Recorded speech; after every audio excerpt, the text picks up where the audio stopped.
एक चांद आसमान में रहता है और एक चांद आपके दिल में रहता है। परवीन शाकिर की इस गजल में दोनों का जिक्र है। पहचानिए कौन कहाँ है। पूरा दुख और आधा चांद, हिज्र की शब और ऐसा चांद। दिन में वहशत बहल गई, रात हुई और निकला चांद। किस मक्तल से गुजरा होगा इतना सहमा सहमा चांद। यादों की आबाद गली में घूम रहा है तन्हा चांद। मेरी करवट पर जाग उठे नींद का कितना कच्चा चांद। मेरे मुंह को किस हैरत से देख रहा है भोला चांद। इतने घने बादल के पीछे कितना तन्हा होगा चांद। आंसू रोके नूर ना आए, दिल दरिया तन सहरा चांद।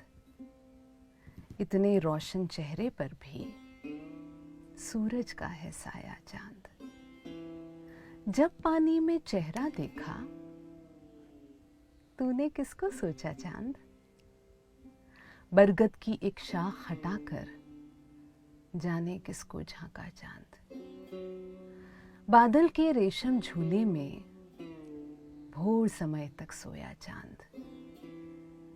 रात के शाने पर सर रखे देख रहा है सपना चांद। सूखे पत्तों के झुरमुट पर शबनम थी या नन्हा चांद। हाथ हिलाकर रुखसत होगा उसकी सूरत हिज्र का चांद। सहरा सहरा भटक रहा है अपने इश्क में सच्चा चांद। रात के शायद 1 बजे हैं, सोता होगा मेरा चांद।